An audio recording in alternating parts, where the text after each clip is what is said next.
ในวันที่ 13 กรกฎาคม 2026 ที่สมุทรสาครได้มีพิธีพบปะระหว่างคณะน้ำแขวงอุดมไซสุดปัจจุบันและอดีตการน้ำแขวงโดยการเป็นประธานของทานบุญคงลาเจียมพรกรรมการส่วนกลางพรรคเลขาคณะบริหารงานพรรคแขวงพร้อมด้วยคณะประจำพรรคแขวงอดีตการน้ำแขวงเข้าร่วมจุดประสงค์ของการพบปะเพื่อเป็นการแสดงความรู้บุญคุณอย่างเลิกซึ้งต่อคณะอดีตการนำที่ได้เคยซี่นำพาและซี่ทิศเยืองทางให้แก่คณะพรรคสุดปัจจุบัน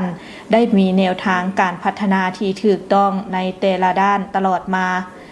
ในโอกาสนี้ทานบุญคงลาเจียมพรก็ได้รายงานสภาพการจัดตั้งปฏิบัติเวียกงานภายใต้การซี่นำพาของคณะพรรคและคณะปกครองแขวงในระยะผ่านมา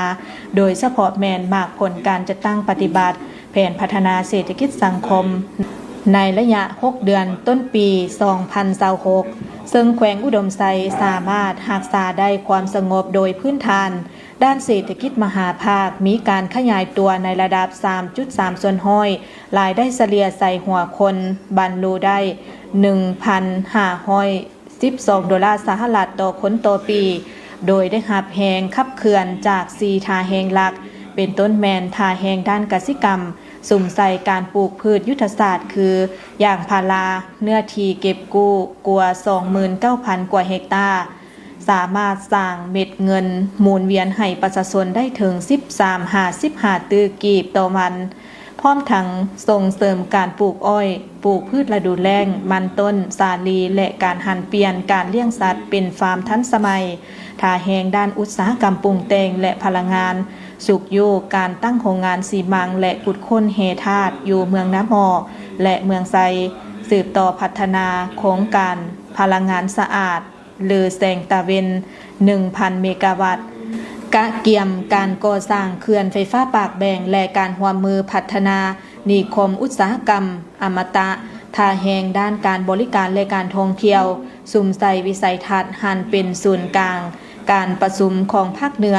ปรับปรุงพื้นฐานโครงล่างและแหล่งท่องเที่ยวสำคัญเช่นน้ำกัดบ่อน้ำอุ่นและโครงการก่อสร้างโรงแรมระดับ5 ดาวแลนด์มาร์คอุดมไซวิวท่าแหงด้านการพัฒนาท่าบกพัฒนาสร้างเขียนทายสินค้าเพื่อรองรับการเป็นจุดยุทธศาสตร์การขนส่งระหว่างลาวจีนและจีนอาเซียนพร้อมเดียวกันนี้ท่านเลขาพรรคแขวงได้ถือโอกาสขอคำคิดเห็นและแลกเปลี่ยนบทเรียนอันล้ำค่าจากอดีตการน้ำแขวงโดยสปอร์ตแมนเวียกงานการขยายพังเมืองการให้นักธุรกิจสัมปทานดินของรัฐการก่อสร้างหอลักเมืองและเวียกงานอื่นๆที่สำคัญเพื่อเป็นบนอิงในการตัดสินใจเวียกงานสำคัญต่างๆของแขวงในต่อหน้าแนะสาเหตุให้แขวงอุดมไซได้รับการพัฒนาอย่างต่อเนื่องถูกต้องตามแนวทางและสามารถแก้ไขสิ่งท้าทายต่างๆอย่างมีประสิทธิผลเพื่อยกระดับชีวิตการเป็นอยู่ของประชาชนให้ดีขึ้นเรื่อยๆ